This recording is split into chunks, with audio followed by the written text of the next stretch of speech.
I'm Travis Weaver, and you're listening to the Good People Project. Okay, well, should we get rolling? Yeah. Okay, let's do it. Negative stories get headlines, but there are a ton of good and decent people stepping up to serve in elected office. The Good People Project tells the unsung story of those who wake up every day to do good and selfless work for the American people. New episodes out every Monday. Today's guests are all set to become state senators this year after winning tough primaries in the spring. They both have, truly, the best records of experience you could ask for coming into the job. They've had successful careers in business, strong records of success in local government, and they are both entirely in this to serve people and leave Illinois better than they found it. So, without any further ado, the wise and talented Senators Lee Arellano and Chris Balkema. Gentlemen, how's life? Good. Thank you. Thanks for having us. Thanks for having us. It's an honor. I've been really looking forward to this one because, full disclosure, we share a campaign strategist. And so even though I've met you guys a few times in passing, we've never actually really sat down and had the tough conversations. So Lee, I kind of want to start with you because I've never had somebody so wrapped up in controversy before on my show. And you were involved on the good side of one of the most controversial stories that's ever happened in Illinois politics. I'm hoping that you can kind of give us the whole nuts and bolts of Rita Crunwell and go into depth for the listeners that they probably don't know who she is, how the problem was created and how you solved it. Yeah. So, it's over a decade ago now, and in politics and news cycles, that's an eternity. But I was a local business owner. I owned the Jimmy John's there in Dixon when that story first broke, and we found out that in the city of Dixon, which is a little over 15,000 people, our city comptroller had stolen $54 million over a period of 20 years, which to most reports is the largest municipal fraud in U.S. history. Yeah, I mean, I can't even imagine the size of Dixon. Yeah. And then the fact that you can grift off $54 million. It was over a long period of time, but the citizens must have been like, it was, where the heck's our money going? Right. So it was truly one of those moments where the public was enraged. We were out with our pitchforks. The city council chambers was overflowing with residents, including me. I was one of them at the time, going to City Hall and trying to figure out how was this allowed to happen? How can we get it fixed? How do we move forward? There was a lot of very palpable anger, and it caused some huge reactions when the public gets enraged and is willing to put their votes behind it. Changes happen. And so one of the first things that happened is we had a voter referendum, which passed with over 70% of the votes. I mean, if it was a politician, it would have been the most popular politician in the area.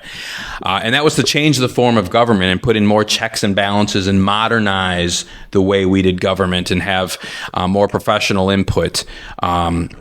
And that was a corruption fighting method. And one of the other ones was they elected a crazy Tea Party mayor. That would be me. I was part of the Tea Party movement over a decade ago, big on fiscal responsibility, taxed enough already, right? We wanted less government, less taxes, more personal empowerment. And it was very surreal to live your whole life kind of making fun of Chicago and Illinois' corruption and wake up one morning and realize that your own backyard and the local offices there had as much financial impact, tax devastation, corruption per capita as any part of Illinois, right? So I decided I was going to do something about it, and I became mayor in 2015. I was the first mayor under the new form of government, which I had endorsed and fought for, and we implemented a ton of changes. We immediately made cuts to the budget that the previous council had done, and they had made a bunch of going out of office changes. When we ran, not a single incumbent won. So that's not even legally possible anymore because part of the change of form of government, we have alternating cycles. So you elect half the council every 2 years, and you would take 4 years to do a full flip. But not a single incumbent won. I won as mayor. Some other businessmen and folks from the community running won the council seats, and it was an entirely new council. So there was nobody there saying, well, this is the way we've always done it. Or, this is the method we use, or fighting change. And the downside was all the institutional knowledge was gone as well, right? And the last comptroller is in prison, right? So you can't ask her. This is Lee Arellano calling for inmate 71227. Can you please tell us where this $1 million over here went? And sorry, I spent it on a new horse. Right? Wasn't there a thing? She had a fleet of horses or something. So we made big budget changes. We made policy changes. We implemented some anti-corruption efforts. Things like how you handle credit cards. Any expenditure over $20,000, even if it was in the annual budget, had to come back before the council before spending to get final approval from the council and make us get eyes on, just as a financial oversight method. We added a city administrator and then eventually a city manager, a professional who would oversee some of those roles. We split up some of the financial duties of city government among multiple people, so that way, to commit a fraud like that, you'd literally have to get a half a dozen people in on it, as opposed to just one corrupt woman. But it must have been a pretty cool opportunity where you're coming in and everybody's so engaged and outraged, where you really had this mandate and the public support by you to go through and put in all these changes that without that level of rage and engagement probably wouldn't have been doable. Right. And not probably, we know, because the city actually tried to change the form of government in the 90s, and it failed, kind of under the concept that if it's not broke, don't fix it, right? And little did they know, of course. And it was the opposite environment when I came in. In fact, I was doing a ton of research, reading white papers, going to conferences to try to make sure we were doing the right thing, because there was such an appetite for change. Mm-hmm. And I wish that was the attitude in Illinois, right? Yeah. There was such an attitude for change that some of the reform efforts we did, passed easily. And some of the budget cuts, which normally would have been anguished over, cut easily because people understood we got to get out of debt. We need to get the finance fixed. Yeah.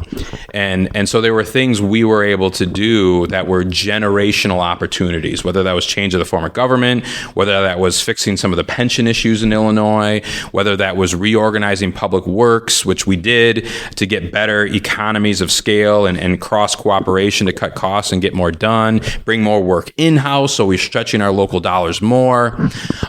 Just so many changes that normally in a municipality, a mayor could spend a whole term working on one or two of those, and we did some of them in like half my term, right? It was just a blazing pace of change. And that was my first 4 years. The second 4 years kind of normalized. We started focusing more on, rebuilding streets and economic development and some of the things maybe a mayor and a council normally work on. But the first term was entirely focused on reform work, financial overhauls, and just kind of recreating government from the ground up, literally, because of the referendum change of the form of government. I got to tell you one story real quick, just to tell you the weirdness that happens when you're reforming things. So we had somebody come to the council and they wanted us to add a taxi cab license. We only had so many in town. I'm a small government guy, so I didn't believe that the government should be saying, no, we only are going to have 3 taxi companies in town. I believe in the free market. And so I brought forward to change and add one. And of course, you're getting lobbied from the existing taxi companies. No, it's going to hurt our business, or there's not enough population to support 4, and all this other stuff. And I said, no, I'm a free market guy. If there's a business owner who wants to start a 4th company, we're going to do this. And so you get in the code to change it. And I found out this code hadn't been touched in over half a century.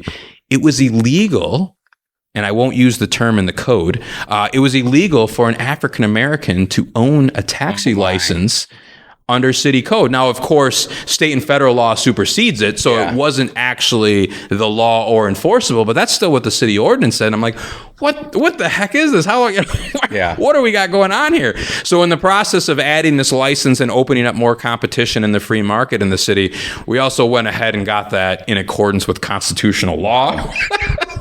Just the weird, crazy things you'll find. And of course, nobody had looked at it because I'm sure it hadn't been enforced in a half a century. Nobody saw it, looked at it, needed it, cared, and you're like, man, whole life, we got a lot of things to change. So everything changing, from the ground up. It was a crazy experience, and I hope and believe a preparation to be a reformer and a change agent in Illinois. Unfortunately, Illinoisans aren't as riled up about the corruption and debt and issues at the state level as we were in Dixon. So the appetite for change isn't quite as strong, but I believe it should be. People should be riled up.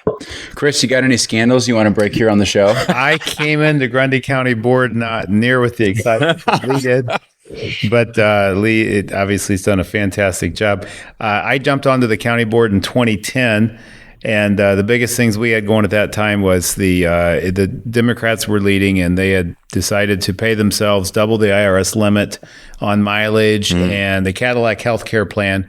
And so we jumped in county board for a county board. So you could go to a few meetings a month and get full Cadillac healthcare for you and your spouse and your children. At a huge cost to the county. So we got on with the pledge. We'd clean that up, and we did. But it was not near the ride that Lee had. Right. How many people? What's the population of the county? 54,000. Okay.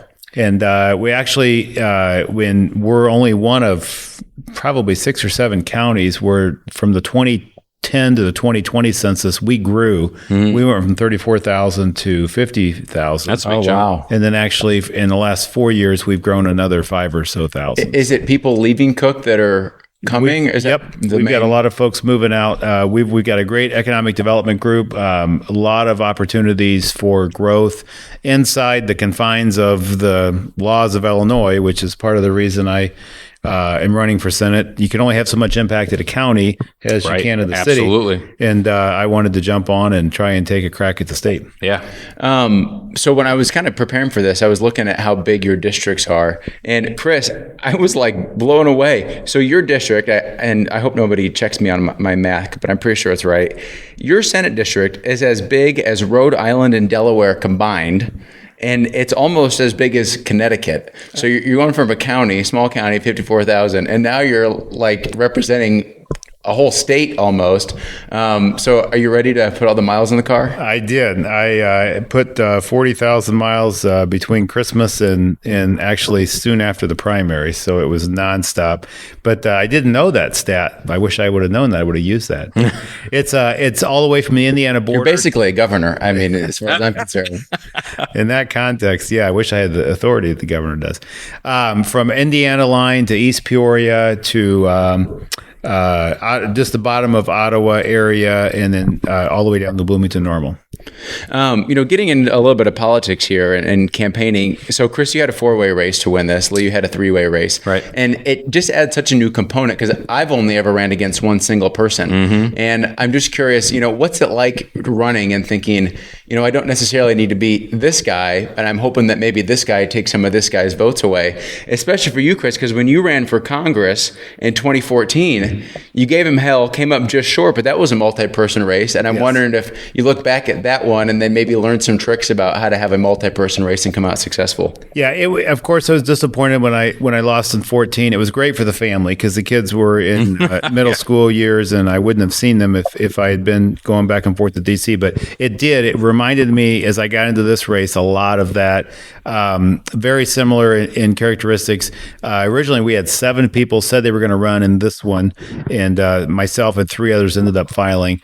But it was a tough race. We all came out, shook hands, spoke afterwards, and so from that perspective, kept it very clean. What's the makeup of the Grundy County Board? So when I got on in 2010, we flipped it. There's 18 people. We became 12 Republicans, 12 Republicans, 6 Democrats.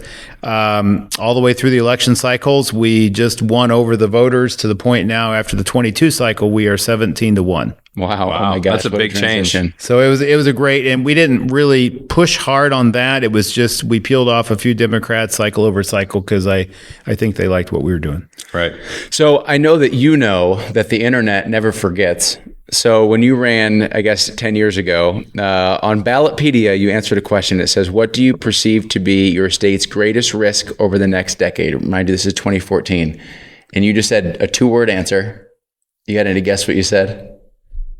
I don't. You said financial stability. Financial stability. And, you look back and think, this isn't a new problem that we have, right? We got nation's largest unfunded pension liability, worst credit rating in the states. The Democrats will remind us we've gotten credit upgrades. Yes, that's factual. Guess what? We still are in last place, and so we got to do a lot better. We're less of last place. I agree. Yeah, we're closing the gap, which is, hey, good. We got to do it. Now it's because of federal dollars, not because we've made any improvements, but it's factual. It's gotten better. but we haven't been able to make any progress over the last 10 years. Now, you in Grundy County as board chair have been able to cut taxes.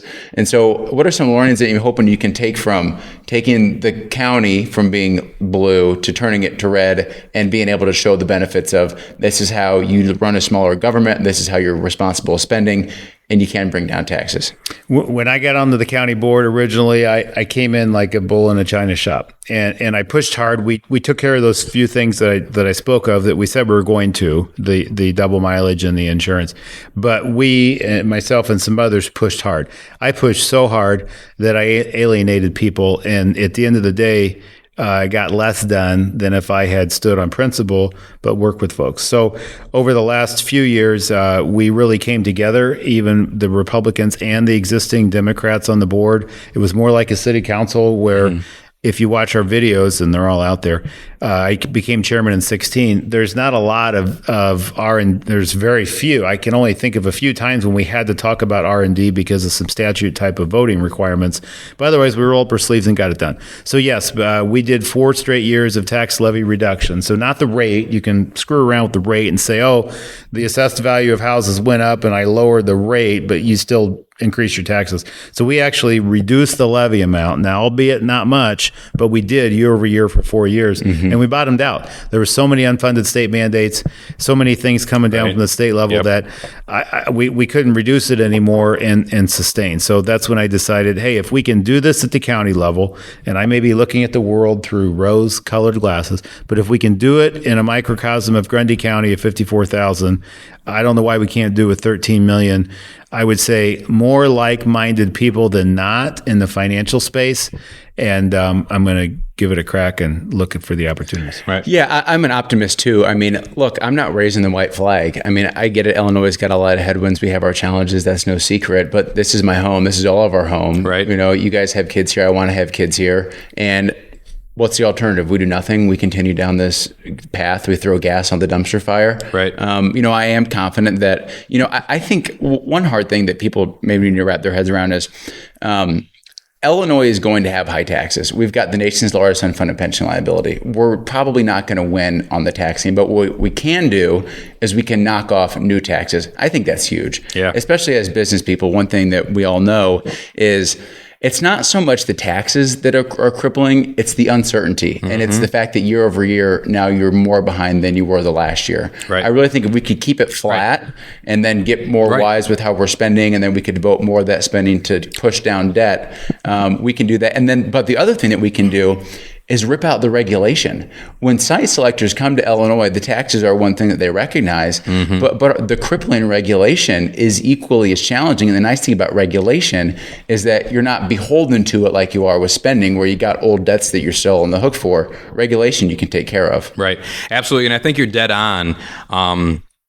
In terms of holding the line on spending, in terms of the, you know, instability in the business market, you know, being as much an impact as the high taxes. Because if you look, every couple of years, Illinois is doing a new tax. Like they're adding something new. They just did it in the last budget cycle. You know, they pushed for higher gas taxes. That went up. We have some of the highest gas taxes in the country. You know, they added new gambling taxes. They're always trying to solve their issues instead of getting spending under control and solving the systemic issue of the pensions. Well, let's just tax more. And then you're right. You look at it, and you get years down the road and you're like, wait a minute, where did that money go? Well, we created new programs. There's new spending. And so we still have these high debt levels. So we're going to need another tax increase. And certainly voters are picking up on it. They voted down the statewide, you know, progressive tax. They're trying to throw this another taxing power on it. But you got to have both parts. You can't just fight the new taxes. You have to fight the new spending. Otherwise, they eventually get you into a point where they jam you in a corner and you're like, well, now we have to do a tax increase. And like, but did we? And do we? And business look at that and that pattern of Illinois and say, well, here's where we're at, and that's problematic. But also, it doesn't look great where we're going to be in 2 years and 4 years. What's the next tax going to be? You know, what are my unemployment rates going to be? Because that system was, you know, a fiasco for a little while. What's the next mandate going to be? I think that's all part of the uncertainty. You know, coming out of the retail world and the restaurant business world, we just added new things, you know, in terms of mandatory time off and some of these other things that all, you know, are paid for by the business. The state puts the mandate out, but they're not the ones who pay for it. Yeah. They make the business pay for it, or the school district pay for it, or the city pay for it, or the county pay for it. The most recent example, of course, being the grocery tax. Our governor came out, I'm this, benevolent giver of tax breaks. It wasn't the state budget. It wasn't his own money in state budget he was making it cut to. It was the municipalities.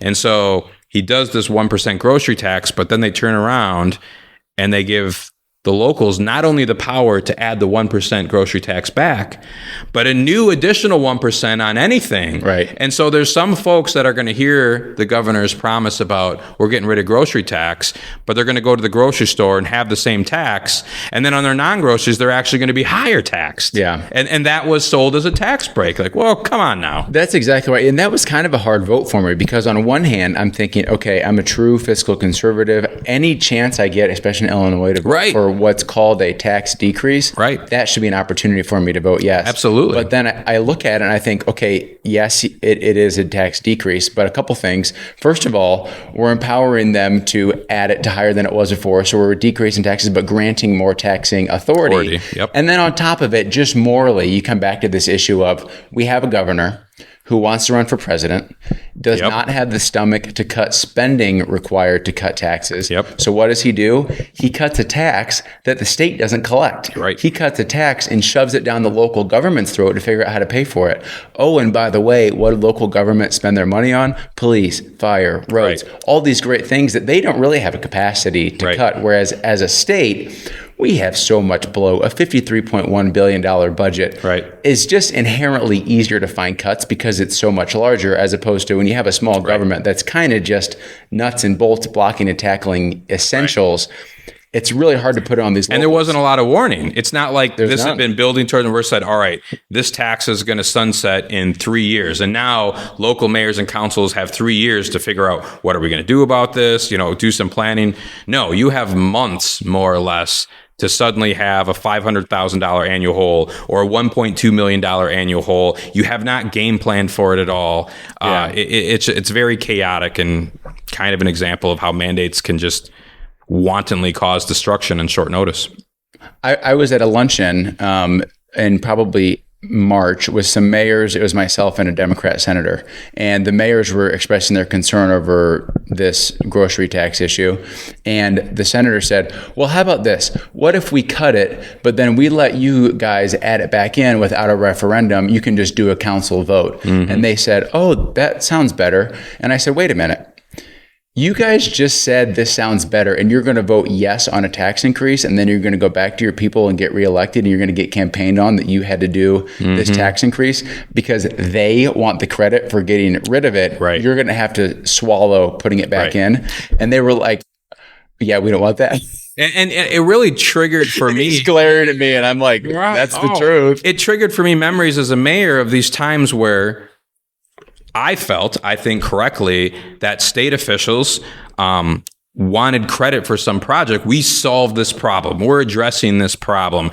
And so they pass a law, but they don't pay for it. And then you're scrambling as a mayor to figure out, all right, how do I do this? And it really felt like they wanted other local officials, they want a school district to raise property taxes to pay for this so that they get hit for the tax increase or the rising costs or the inflation, and the state official, governor, legislator, whatever you want to call it, is getting credit for solving the problem, which I think is frankly quite unethical. You're spending other people's money running around taking the credit, and sometimes when the state doesn't find funding and the final action solution never even happens, you spend these news cycles where they're talking about solving the problem and it never even actually happened.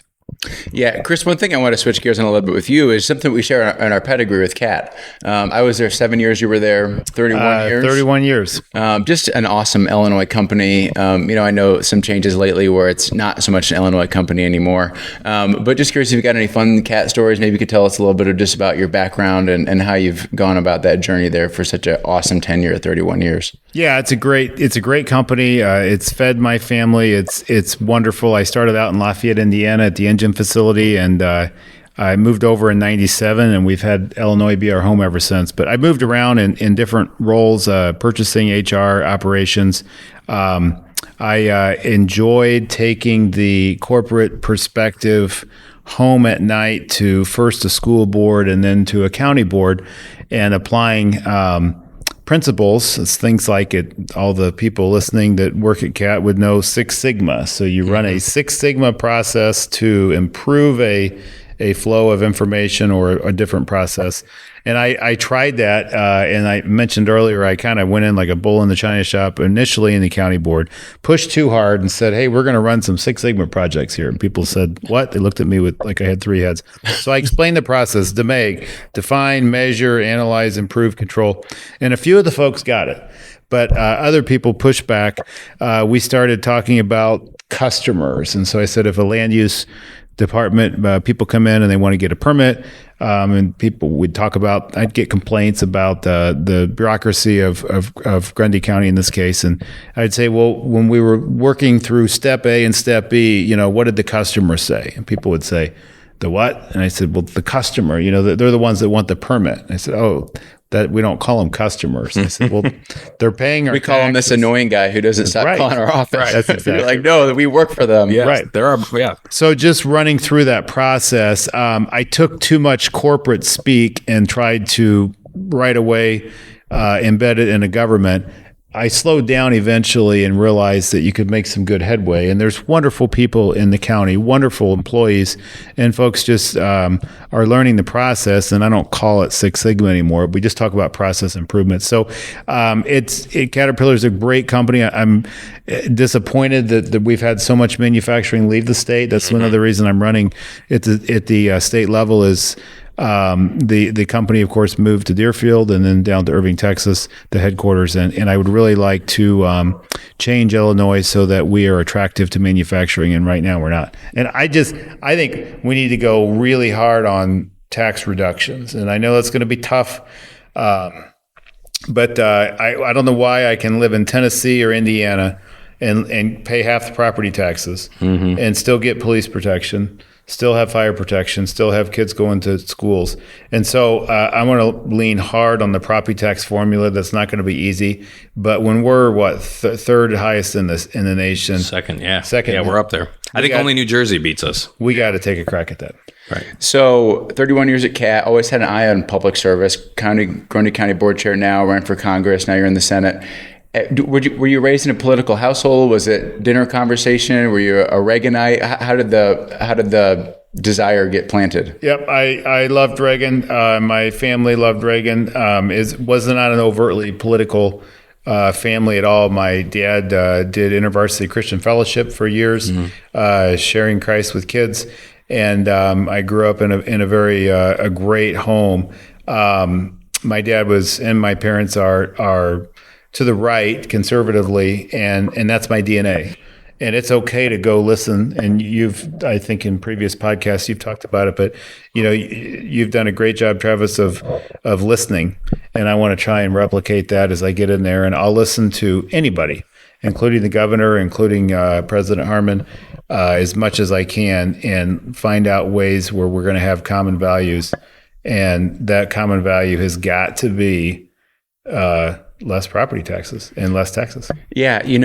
One question I get from folks is, if I have any Democrat friends in Springfield, and I say I probably have more Democrat friends than Republican friends because there's twice as many of them. Right. So if I'm just friends with half of them, I'm at least even. Right. And, I went in not really being sure it was going to be like pretty conservative guy, Christian, gun owning, farm kid, business owner. I mean, my DNA, it's conservative. And then I go down and it's all these Chicago Democrats, and am I going to get along? And one thing I found is, just like when I worked at Caterpillar, just like when I was in college, just like when I've done startups, you work hard, you treat people with respect, you bring a can-do attitude, you have integrity, and people recognize it and appreciate it.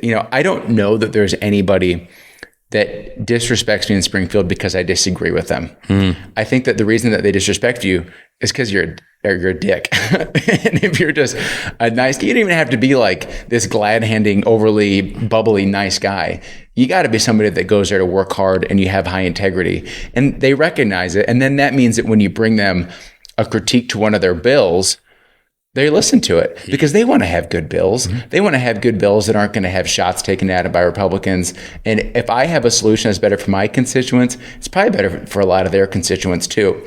And if it's something that we're miles apart on, I'm probably not going to have a great solution for them. Okay. But 90% of the bills are kind of cleanups and fixes. And if you can point out things that are just honest critiques that will make it better, I think if you're kind of follow that rule of respectful integrity, the whole deal, that they're open to it. And so I think you'll find success with that. And even if in the short period of time I've done, neither Lee nor I have a general, so it's fantastic. We've got time here in the fall. And as I spend time going around, the seasoned lobbyists, the seasoned folks on either side of the aisle, one person said, Chris, at Caterpillar, what do you make? And I said, we make big yellow great machines. And he said, well, when you get to Springfield, the only thing you make every day is your word.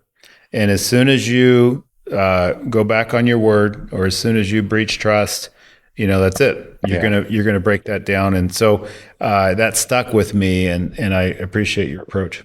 So we mentioned Reagan. One thing I wanted to ask you guys about: every 4 years, forever since 1776, it's been the most important election ever. Yeah. You build up to it. This one's different. This one really matters. This one matters the most. You've had a lot more of these 4-year increments than I have. But this one seems pretty dang big. I mean, do you kind of have this issue where every time you go into it thinking it's the biggest one ever, then the next day comes, the country's not burning, everything's good, democracy exists? Or do you kind of feel that air that this one is different in some ways? Man, well, my first response is a lot of times it feels like that decision is taken away from us in Illinois, just because we haven't been able to push it over the line for conservative values at the national level in a long time. But it does feel like each election, certainly at the federal level, has been a bigger and bigger tipping point, right? I'm... Well, let's be respectful here. I'll just say I'm no fan of President Biden, but even I was a little shocked at how poorly, in my opinion, he handled some things. Right after getting office, issuing executive orders about the border that very quickly turned into the biggest border issues we've had probably in American history. So bad that they're impacting us up here in the north, not just the states that typically took the brunt, like Texas or New Mexico or Arizona, but just all over the nation. I mean, New York's like the ultimate Chicago, border city. You're hitting budgets, you're hitting systems, you're hitting, human services and overloading them. You're just completely changing job markets and economies and promoting many things that I think are hugely problematic. I mean, the cartels in Mexico are making tons of money off of human trafficking, smuggling from people desperate to come over under the new rules. And then you go into inflationary spending and you look at what's happened with inflation in the country. And certainly I was in the restaurant industry, we did delivery, so I'm getting smacked by gas prices and rising food costs and the cost of construction, all this stuff, just like everybody else's. I'm like, oh my gosh, I've never seen anything like it. And that's true. I've never seen inflation numbers like that, not only in my time as a business owner, but just in my life. And certainly as a mayor, a project that was quoted for, say, $2 million in infrastructure, when I first got in, is now $4 million, $5 million, right? And everybody jokes, well, construction probably always go higher and take longer, but not like this, right? And so you ask yourself, well, how much more of this can the country take? How much more can families take? And at the state level, it's almost been sharper. You mentioned we have a governor who wants to be president at some point. And now we have the most liberal gun laws in the nation, right? We have some of the most liberal pro-abortion laws in the nation as he's building up his bona fides. You go right down the list. We have the most liberal police reform, as they called it, laws in the nation. And they're all bragging about how, we did more than California, more than New York, more than states that are quite a bit more liberal than Illinois at the level of the people. But because of the gerrymandered map and the fact that we have a billionaire governor who spends hundreds of millions distorting the campaign cycles, he's getting these outcomes that are just crazy. And you look at it and you're like, how much more of this can we take? And so I do believe, both at the state level and at the federal level, the tipping points have gotten sharper and sharper and sharper and put more strain on our systems. if you look at the beauty of YouTube and, is that we can go back now 70, 80 years, at least since modern television, and look and go back and play. So everybody talks about, and it's amazing when you go back and you play Bill Clinton. And if you don't know the voice, is this a Republican or Democrat? Well, are you about to do your Bill Clinton impression? Right. Are we getting impressions? Oh my. So it's going to be amazing. Everything is perfect. It's beautiful. Trump's easy. Clinton's a little harder. I can't do as good as Jimmy Fallon. But it's amazing that everybody talks about every 4 years we're at a crossroad. And I think it's because in the last 70 years we've seen the rift just get bigger and bigger and bigger. So it's always 4 years later more urgent because we're more polarized. And so the beauty is finding a way to get past that and standing on principle and actually driving monumental change in this country. And I believe, and I'll go back and play this podcast a year from now, I believe that it's possible to drive that change. There's human beings that have 5 basic needs. From an emotional perspective all the way to a physical perspective, we are all the same. And we have different opinions and we have different values, but the time opportunity is less now, and it feels more urgent every 4 years because we're so divided. But the people that really want us to remain divided and become more polarized are outside of the United States. So if China and Russia and these other folks start to see us reunite, that's when they get really scared. Yeah. And, as much as I feel like this election is really different and that this one is bigger than any that have happened in my life, certainly, it's such a great reminder that our founders really prepared for moments like this. It is hard to get things done in the United States of America. Even if things don't go our way in November, we have President Harris. You still got the House and the Senate. And let's say we lose the House and the Senate. How could we ever exist with a Democrat president, Democrat House, Democrat Senate? Well, guess what? That was just 2 years ago, 2020 to 2022. And if you're a Democrat panicking about what's going to possibly happen with President Trump, Republican House, Republican Senate, how could we ever survive after that? Well, guess what? We did from 2016 to 2018, and we're still standing. And on top of all of that mess, we still have the United States Supreme Court in our favor. So I just think it's important to kind of take a pause and remember, this is a big one. This matters. We got to text all your friends and your neighbors on election day or wherever you live, maybe election month or election 2 months. You got to vote. You got to go out and do your job. We got to win this one, but America's not going anywhere.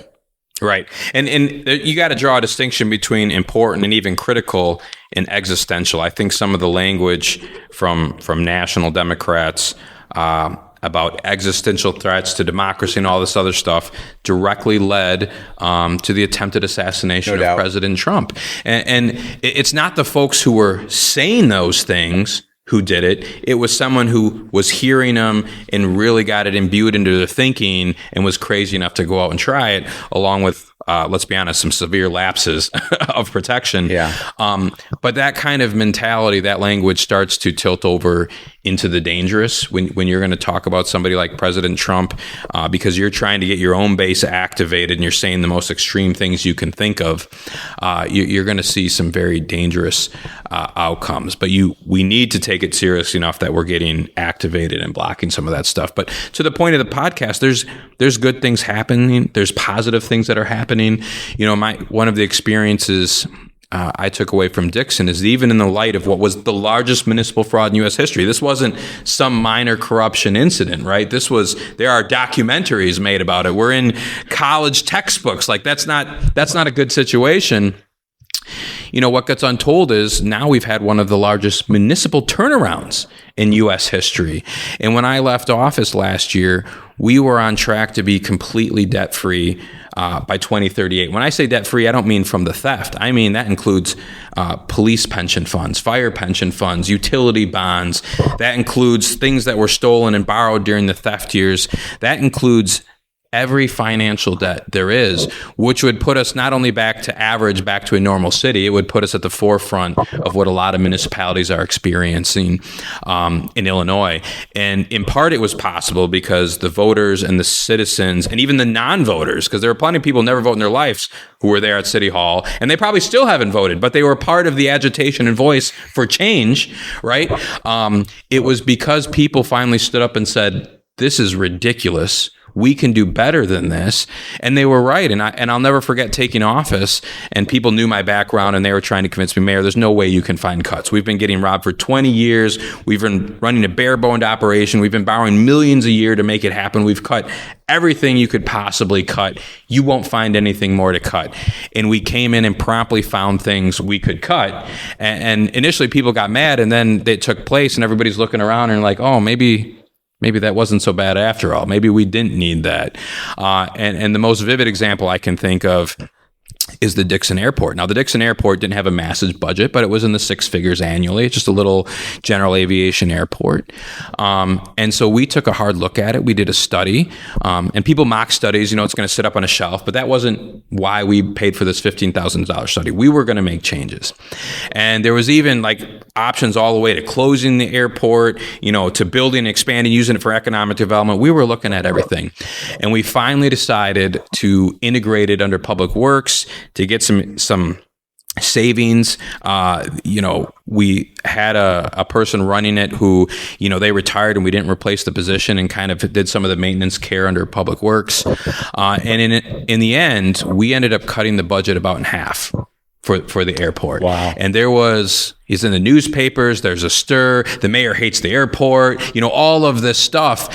And after about a year of it falling under Public Works and the new system coming into place, I actually had airport board members who were very angry with me, who, I talked to them later and said, it's actually running more efficiently now. Yeah. And pilots are more likely to use it because it's getting better, more regular maintenance. The airport board was finding that Public Works as a whole was more responsive to their needs than having dedicated staff had been. People were actually really happy with it. And I went to my council and I kind of said, look, I know you guys went through this big dramatic newspaper, media, radio filled thing. And, it looked like we're being these big cold hearted cutters, but we cut that budget in half, and the airport's actually running better, right? And there are a few different stories like that.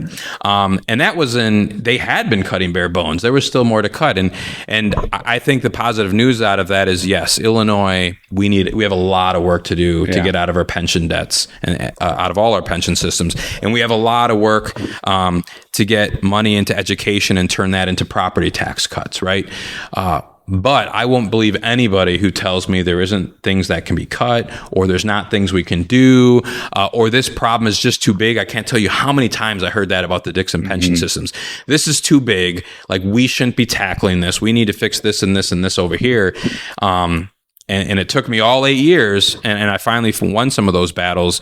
And now people buy in more because they're starting to see the annualized savings, and they have a date. 2038 seemed a long ways away in 2015, but now we're in 2024, almost in 2025, and we're getting around that halfway point, and people are realizing my kids are going to inherit a city of Dixon where fully 20% of the budget, instead of being pension payments, is going to be going into anything else, because we're not going to be doing pension. We're only going to do the annual payments. And I want Illinois to have the same future. We're not going to fix this problem, you and I and all of us together, in 5 years. Yeah. Anybody who says that is lying and trying to get votes.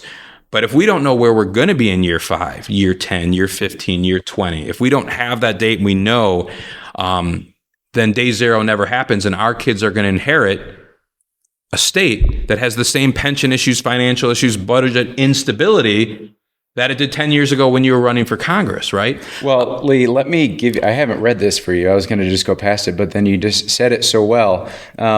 When you ran in 2012, there was a quote from you that said, Illinois is in a death spiral of debt. We are tied with California for the worst bond rating among all 50 states, and the resulting interest payments are dragging down both our economy and our ability to function. Yeah. So that was 2012, 12 years ago. Yeah. And you can think, oh gosh, we're so screwed, this could never happen. But if 2012 we would have made these changes, guess where we would be in 2024? Would it be sunshine and rainbows? Maybe not yet, but we'd be on this path and we could breathe. And we might not be the worst anymore. Yeah. And we're still the worst in some of these things. Yeah. And you look at it and like, can we move up to at least number 45 out of 50? Can we move up to 49 out of 50? Yeah. And one thing I appreciate you talking about the airport board is you got to do what's right, not what's popular. Right. This is a republic, and part of a republic means I don't know all the answers, but I trust you, and I want you to go say, I want you to figure that out. And that means a lot of times I might not agree, but that doesn't matter because you're the person that studies them. And so you don't do what's popular, you do what's right. And sometimes doing the compromise thing is the right thing to do, but sometimes compromise means you want to go to Chicago for vacation and I want to go to Nashville, and compromise means we go to Paducah. Mm-hmm. Well, nobody wanted to go to Paducah in the first place, Right. So sometimes there's a negotiation, you got to have it back and forth, and compromise is good. But just because you come up with a compromise solution doesn't mean it was the right solution. We're not called to do the compromise or the popular thing. Right. We're called to study things and make the right decision. And sometimes that's unpopular. Right. And I hope debt repayment becomes that thing because, Illinois, about 19 to 20% of our budget is pension payments. The average state, it's 4 to 5%. And that difference, 15% of the $54 billion budget you're talking about, I mean, what is that, $8 billion? Like that's a lot of money. And so if we can get on a debt repayment plan and get aggressive about that, let's fight over what the savings are, in year 13 when we're saving an extra $3-4 billion a year. Let's fight over what Democrats and Republicans want to spend that $3 or $4 billion on. Do we want property tax relief? Do we want more money for early education? Like, we're going to have some disagreements, but can we all agree that any of that is better than continuing to pay a spiral of pension debts because we're behind in our payments? Wouldn't any of those things be better than spending 10 years from now the same financial issues? Let's agree we need to get the budget fixed and then fight in the years ahead when there's money to fight over. I love it. Well, guys, we're getting a little late here. I know it's 9:30. So I guess before we sign off, how can folks find you, follow you, social media? You want to give yourself a plug here? Sure, go ahead. I've been yapping. You lead. No, chrisbalkema.com. And I started 16 years ago by putting my cell phone out there. So 815-641-0086 is my cell phone. Call me, text me. Happy to connect.